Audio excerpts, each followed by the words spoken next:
စုဆောင်ရင်မှာတော့သူတို့လွတ်လွတ်လပ်လပ်ထားပါတယ်ဒီရတော့ဆေးရှူဒါပေမဲ့သူတို့တန်းစီတဲ့အချိန်တန်းစီပေါ့အဲ့ချိန်မှာတော့သူတို့ခဏလွတ်လပ်ခွင့်ပေးတာတယ်ကျွန်တော်လိုပဲဒီကောင်လေးလွတ်မြောက်ချင်တယ်လွတ်မြောက်ဖို့လည်းဒီကောင်လေးကြိုးစားပါ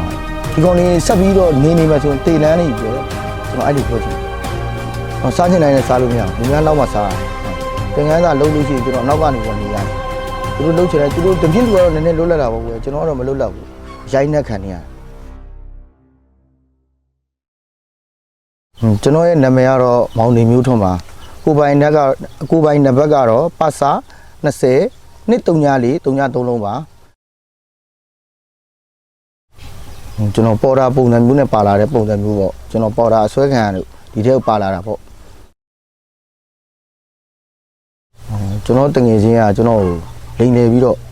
့ဒီဘယ်လိုပြောပြအဲ့ဒီတွန်လေးကွန်ချမ်းကုန်းမှာအဲ့မာရေးမှာကျွန်တော်တို့ခေါ်ထားပြီးတော့ကျွန်တော်မှတ်ပုံနေတွေမှာရိုက်ရက်ပြီးတော့ကျွန်တော်ဘယ်လိုပြောဘယ်လိုမျိုးလင်းကြလဲကြအောင်မှတ်ပုံနေတွေမှာရိုက်အဲ့ညတော့ကျွန်တော်တို့ဆေးတွေပါတယ်နဲ့ပြူဆွဲတာပေါ့ဆေးတွေကျွန်တော်တို့ဂိမ်းနေဆော့အောင်လေးဆော့ကျင်တဲ့လောက်ဆော့အဲ့လိုမြူဆွဲပြီးတော့ဟိုဖြစ်လဲပြီးတော့မနောက်နေတဲ့ကြောင်နင်တို့မှတ်ပုံနေရိုက်ရမယ်ဆိုတော့ကျွန်တော်တို့ရိုက်ရတယ်နောက်နေတဲ့ကြောင်ကျွန်တော်တို့စုဆောင်ရင်ပို့လိုက်စုဆောင်ရင်ရောက်တော့အဲ့မှာကျွန်တော်တို့ချင်းချောက်မင်းတို့ပြန်လို့မရတော့ဘူးမင်းတို့ပြန်လို့ရှိရင်ထောင်ကြမယ်ဘာညာနဲ့ကျွန်တော်တို့ချင်းချောက်ပါတယ်အဲ့လိုချင်းချောက်တော့ကျွန်တော်တို့လည်းငြိမ်ခဲ့ရတာပေါ့ငြိမ်တော့နောက်အားနဲ့ကျွန်တော်ထွက်ပြေးမယ်လို့ကြံခဲ့တယ်ထွက်ပြေးမယ်ကြံတော့လေကျွန်တော်တို့ဖုံးနေပါတယ်အကုန်တိန်းလာတော့ကျွန်တော်တို့ထွက်ပြေးလို့မရခဲ့ပါဘူးပတိန်တောင်မော်စခန်းစုဆောင်ရင်မှာတော့သူတို့လွတ်လွတ်လပ်လပ်ထားပါတယ်ဒီရတော့ဆေးရှူဒါပေမဲ့သူတို့တန်းစီတဲ့အချိန်တန်းစီပေါ့အဲ့ချိန်မှာတော့သူတို့ခဏလွတ်လပ်ခွင့်ပေးတာတယ်နောက်တင်တန်းချောင်းရောက်လေရောက်တော့ကျွန်တော်တို့အမှအပြင်ဟာတွေခဝါချခဲ့ရတာပဲအပြင်ကအဝတ်ပြောမယ်ဆိုကျွန်တော်တို့ရဲ့အပြင်ကလုတ်ခဲ့တဲ့အရာတွေဟာလားဝတ်ခဲ့တဲ့အဝတ်တွေအကုန်လုံးခဝါချခဲ့ရလို့ပုံစံမျိုးသူတို့ရဲ့စစ်ဝတ်စားကြီးဝတ်ခိုင်းရပြီဝတ်ခိုင်းပြီးအဲ့မှာစပြီးညင်းတာပဲကျွန်တော်တို့တင်တန်းချောင်းမှာကျွန်တော်ဂျိုးပြူတိုက်ကြီးအပတ်1တက်ကတဒီကြည့်ရင်အကြောင်းပါတင်တန်းမှာတော့ဝယ်တင်တန်းကျောင်းဆိုတာဘယ်လိုပြောပြမလဲဆိုတော့သူတို့ရဲ့ပုံစံကိုရိုက်သွင်းတာအမျိုးမျိုးပုံပုံပါပဲခေါင်းအစအချီဆုံးနောက်ပြီးတော့ထမင်းတစ်လုံးဒုတ်တစ်ချက်ပုံစံမျိုးပါပဲကျွန်တော်တို့တင်ကြားခဲ့တာဒီဟာဆိုလဲဒီဟာလို့ဟိုဟာဆိုလဲဟိုဟာလို့ကြော်မပြောရဲဘူးပို့မလုပ်ရဲဘူးပို့လို့တာနဲ့ရိုက်နှက်ကျွန်တော်အဲ့လိုနဲ့ခံစားခဲ့ရတာဒါပေမဲ့ကျွန်တော်တို့ရုံးမှုကလည်းမလွယ်ဘူးလေသူကတနတ်တွေနဲ့ဆိုတော့ကျွန်တော်တို့ကြောက်ပြီးတော့ငြိမ်ခံခဲ့ရတာပါကျွန်တော်အယောက်400ကျော်ရှိပါတယ်နှစ်ခွဲပေါင်းဆိုရင်ကျွန်တော်တစ်ခွဲတည်းဆို200ကျော်ရှိပါတယ်ကျွန်တော်22ပါ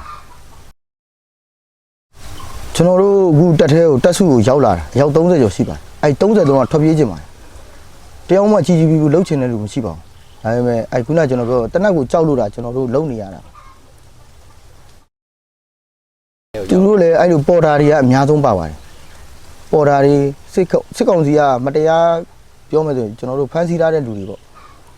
့တချို့လူဆိုရင်တနာမှုကောင်းပါတယ်အဲ့လိုအဖမ်းခံရတဲ့လူတွေကကျွန်တော်တို့ပစားမှုတန်တေးတွေပါဖြစ်သွားတာပါကျွန်တော်တို့ဒီမှာ6ယောက်ပါပါတယ်တန်တေး6ယောက်ကိုတို့လိုပဲတဲ့ကျွန်တော်တို့လည်းအဖမ်းခံရတာပါဒါပေမဲ့ကျွန်တော်တို့တန်တေးထည့်ပလိုက်တာကျွန်တော်တို့ကပစား2နှစ်တာပေါ့သူတို့ကတော့63နှစ်အဲ့လိုပြောပါတယ်တင်းနဲ့တွေ့ကြုံကတော့ကျွန်တော်ထွက်ပြေးခဲ့တော့အပြစ်သားပေါ့ပြစ်သားဆိုတော့ပူဆိုးတာပေါ့ကွယ်စားချင်တိုင်းနဲ့စားလို့မရဘူးလူများနောက်မှစားရတယ်သင်္ကန်းစာလှုပ်လို့ရှိရင်ကျွန်တော်အနောက်ကနေပြီးနေရတယ်သူတို့လှုပ်ချင်တယ်သူတို့တပြင်းလူကတော့နည်းနည်းလွတ်လပ်တာပေါ့ကွယ်ကျွန်တော်ကတော့မလွတ်လပ်ဘူးရိုက်နှက်ခံနေရတယ်နေ့တူကရိုက်ခံရတယ်ဒါပေမဲ့ဘယ်လိုပြောရမလဲဆိုတော့အမြဲတမ်းတော့ကိုလွတ်ယုံဖို့ကျွန်တော်စဉ်းစားနေတာပါတွေးနေတာပါဘာပဲဆိုတော့ဒီကျွန်တော်တို့အခုပြောမယ်ဆိုဒီကျွန်တော်တို့အခုအစတောင်မှဒီလောက်ဖြစ်နေကျွန်တော်ရေချေစုသွားပြီကျွန်တော်တို့ဘဝတွေဒါအစတောင်ကျွန်တော်တို့ဒါဟိုလူလူမဆက်ဆံဘူးဟုတ်လားခွေးတစ်ကောင်လို့တလိမ့်ဆန်တစ်ကောင်လို့ဆက်ဆံနေတာဟုတ်လားဒါကိုကျွန်တော်တို့ကဘယ်လိုမျက်လုံးစုံမိတ်ပြီးတော့ကျွန်တော်သွားရမှာလဲလို့ကျွန်တော်အဲ့လိုပဲပြောချင်ပါတယ်ကျွန်တော်84ချက်ရိုက်ခဲ့ပါတယ်ရိုက်ပြီးတော့ကျွန်တော်ထိတ်တုံးထဲမှာထည့်ထားပါတယ်ထိတ်တုံးမှာ2လအဲ့ဒီတင်တန်းကာလအစအဆုံး2လခွဲလုံးကျွန်တော်ထိတ်တုံးထဲမှာနေခဲ့ရပါတယ်ညဘက်ဆိုထိတ်တုံးမနေ့ဘက်ဆိုရင်တန်ကြိုးကြီးတန်လိုက်ကြီးနဲ့ကျွန်တော်သွားရပါတယ်နောက်ကြရင်လည်းကျွန်တော်နောက်ကနေဖနှောက်တွေနဲ့စောက်ကြတယ်ဒုတ်တွေနဲ့ရိုက်တယ် ကျွန်တော်အဲ့လိုနဲ့တနေ့ဖြတ်တန်းခဲ့ရတာကျွန်တော်အခုမိုးညင်းကိုရောက်ပါတယ်မိုးညင်းခါရ15မှာကျွန်တော်အဲ့တက်ကိုကြပါတယ်အဲ့တက်ကိုကြတော့လေကြချင်းမှာကျွန်တော်ဖုန်းတွေတိန်းလာလို့ကျွန်တော်ထွက်မပြေးခဲ့ပါဘူးကျွန်တော်ဖုန်းရပြီးတော့2ရက်လောက်လို့မှကျွန်တော်ထွက်ပြေးခဲ့ပါတယ်ကျွန်တော်တို့ပုံမှန်လေးပြောရင်ကျွန်တော်ကြထားတန်လန်းတိုင်းလျှောက်ခဲ့ပါတယ်လျှောက်ခဲ့တယ်ကျွန်တော်အဲ့တိုင်းလျှောက်လာတယ်ဒါပေမဲ့ဘယ်သူမှမတွေ့ရလို့ပေါ့ဟိုစစ်ကောင်စီလည်းမတွေ့ရဘူးဒီဘက်ဟိုကလည်းမတွေ့ဒါပေမဲ့ကျွန်တော်ကိုဒီကျွန်တော်နဲ့တူပြေးတဲ့အကူကပြောတယ်သူလည်း PDF ကနေပြီးတော့ကျွန်တော်က PDF မှာသူပြောမလို့ဝိုင်းလုံးဝိုင်းချလောက်ခဲ့ဘူးတယ်PDF ကိုယုံတယ်ဟဲ့အချိန်နဲ့အိမ်ပြန်ရမယ်ဆိုလို့ဒါပေမဲ့ကျွန်တော်ကလည်းယုံခဲ့ပါတယ်သူကပွင့်လင်းလေးပြောကျွန်တော်အရင်တော့ကကျွန်တော်တို့ PDF နဲ့သတင်းတွေပါကြားခဲ့ဘူးပါတယ် PDF ကလူကောင်းတွေပါကျွန်တော်ကြားခဲ့ဘူးပါတယ်အဲအကြောင်းမို့လဲကျွန်တော်တို့ PDF ကိုကျွန်တော်မတွေ့တဲ့အောင်ရှာပြီးဝင်လာခဲ့တာပါဟောခြုံလာတော့ကွယ်ကျွန်တော်အဲ့ညဘက်ဆိုထွက်ပြေးလာတာတောက်လျှောက်ထွက်ပြေးလာတာ10မိုင်ပတ်လက်ထွက်ပြေးတယ်မိုးတွေကလည်းကြွားအဲ့လိုဖက်နှက်တော့မစီးတော့ဖက်နှက်တဲ့လူတန်းကြားမှာဆိုပြီးကျွန်တော်ဖက်နှက်ကြီးကိုကိုင်ပြီးထွက်ပြေးတာ2ယောက်သားတိုးတောင်မော်ကြီးတောင်ကြီးတက်သွားတောင်ကြီးပြတ်ဆင်းလာကျွန်တော်ရှောက်တာပဲနောက်ဆုံးကျွန်တော်ခြေထောက်တွေရောင်ကိုင်းလာပါတယ်ရောင်ကိုင်းလာတော့ကျွန်တော်ဖုန်းကြောင်းကြောရဲ့ဝင်တဲတယ်ဝင်တဲတော့ဖုန်းကြောင်းရဲ့လက်မခံလက်မခံလဲကျွန်တော်တို့ခဏလေးနားနှက်ပြီးတော့ကျွန်တော်ပြန်တောက်လျှောက်လျှောက်လာတာပါဘာဖြစ်လို့ကျွန်တော်ဒီစစ်ခွေးတွေလက်ထဲကိုကျွန်တော်ပြန်မရောက်ချင်လို့ပါဘာဖြစ်လို့အခုတော့မှကျွန်တော်တို့ကောင်းကောင်းမှုနဲ့တွားပြီးတော့သူတို့ဒီမှာတော့စစ်မှုထမ်းထမ်းကိုတွားရတော့မှတူတူမဆက်ဆံနေရကျွန်တော်အပြစ်သားဆိုရင်တွားပြီးကိုအရှင်နဲ့ရင်နှွေးဘူးလောင်းမဲ့ပုံစံမျိုးတွေသူတို့တွေအားကြောင့်မို့ကျွန်တော်လည်းဟိုဘယ်လိုပြောလဲနောက်လူငယ်တွေကိုပြောချင်ပါတယ်ဘာဖြစ်လို့လဲဆိုတော့ကျွန်တော်လိုမဖြစ်အောင်လို့လေသူတို့ကျွန်တော်ကြိုပြီးတော့ဒီကနေပြောပြတာပုံနေနေပြောရင်ကျွန်တော်မတည်တော့ဘူးလို့ကျွန်တော်ခံစားရပါတယ်ရင်းတော့ကျွန်တော်တေလန်းကိုရှောက်ခဲ့တာဒါဖရာသူပုံလေးနေပြောတာကျွန်တော်ဘယ်နေ့တည်မလဲဆိုတာပဲကျွန်တော်တွက်နေရတယ်ထမင်းစားပြီးစောင့်နေရတဲ့ပုံစံမျိုးပဲကွယ်သူတို့ရှစ်တန်းခေါ်သွားပြီးဆိုတော့ကျွန်တော်တည်ဖို့ကဟို100မှာ80ရာခိုင်နှုန်းကကျင်းနေသွားပြီကျွန်တော်မှ20ရာခိုင်နှုန်းပဲရှိတယ်ကျွန်တော်တို့မှာဒါပေမဲ့ဒီဘက်ကိုရောက်လာတော့ကျွန်တော်တို့မတည်တော့ဘူးဆိုတာကျွန်တော်တို့ကိုကျွန်တော်တန်ရင်းနဲ့ချထားတယ်ပေါ့လုံးဝလည်းကျွန်တော်တို့ယုံကြည်တယ်ပါစာတွေနဲ့ကြားရတဲ့သတင်းတွေကတော့ပါစာတွေသူတို့တစ်တွေနှစ်တွေပြန်နေဆိုတော့ကျွန်တော်မေးကြည့်တယ်ဘယ်နှယောက်တွေပြန်လာလဲရင်တော့ကျွန်တော်မသိဘူးတင်တန်းကြောင်ဗန်တန်းကြောင်ရှိတာဘယ်လောက်ရှိတာဒါပေမဲ့ကျွန်တော်တို့တင်တန်းကြောင်နဲ့ကျွန်တော်တွက်ကြည့်လိုက်ကျွန်တော်တို့တင်တန်းကြောင်မှာဟိုတစ်ခွဲနှစ်ခွဲဆိုတာရှိတယ်တစ်ပတ်စဉ်20တစ်ပတ်စဉ်အယောက်400ကျော်ရှိတယ်သူတို့တစ်တွေပြန်သွားတယ်ဘယ်နှယောက်လဲ1ယောက်2ယောက်ကျွန်တော်400ကျော်ဘယ်တွေရောက်ကုန်ပြီလဲမသိဘူးအခုဆိုကျွန်တော်တို့အခုကားနေတယ်ဆိုကျွန်တော်တို့တင်တန်းကြောင်မှာဟူဗာလဲ3-4ချောင်းလောက်ရှိတယ်စုပြီးတော့ပို့တာဟုတ်3-4ချောင်းဆိုအနေတော့မပို့ဘူးဆိုကို1000ကျော်1000ပဲ1ယောက်2ယောက်ပဲဆိုကျန်တဲ့ကပါစာတွေကအရှေ့တန်းရောက်တာနဲ့အကုန်အသေးတွေကြီးပဲကိုသူတို့ထိုးကျွေးတ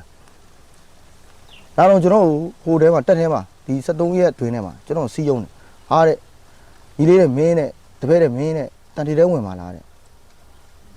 မင်းကိုအဖွင့်ပေးမှာတော့အခက်ပေးမှာတော့ဆရာကျွန်တော်စိတ်ဝင်စားဘူးကျွန်တော်ဒီ2နှစ်တောင်မဖြစ်မနေမလို့ကျွန်တော်ဟိုဖြစ်တာလို့ထမ်းဆောင်တာသူတို့ပြောတယ်မိမခေါ်ထားလို့ရတယ်အဲ့မိမပါထပ်ပြီးတော့သူတို့ကညှင်းဆဲမှာ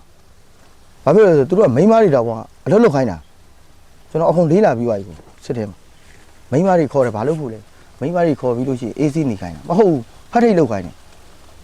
သူတို့စားဖို့အတွက်လေသူတို့လုပ်တာအဲ့လိုမျိုးကောက်ဆိုင်ခိုင်းတယ်လက်ဟိုကကောက်ဆိုင်ခိုင်းတယ်ပေါက်လက်တူခိုင်းတယ်ပေါက်နှုတ်ခိုင်းတယ်ကျွန်တော်အဲ့ဒါအကုန်သိခဲ့တယ်ကိုကျွန်တော်အဲ့ဒါကြောင့်ကျွန်တော်မနေဘူးလို့ပြောတာဒီစစ်တပ်ကိုလည်းကျွန်တော်စောင့်ဝင်နေရတယ်လူလာရှိခဲ့လို့မဟုတ်ဘူးအဲ့ဓမ္မကြီးလို့လို့လည်းကျွန်တော်တို့ပါသွားတာသူကတော့အဓမ္မစစ်တပ်ပေါ့ကွယ်သူကပြည်သူတွေကိုသူတို့ကရှေ့တန်းတင်ပြီးသူတို့ရဲ့အာဏာကိုရှေ့တန်းတင်လာတာပြည်သူတွေကိုသူတို့ကထိုးကျွေးတဲ့အာဏာကိုရှေ့တန်းတင်လာတာ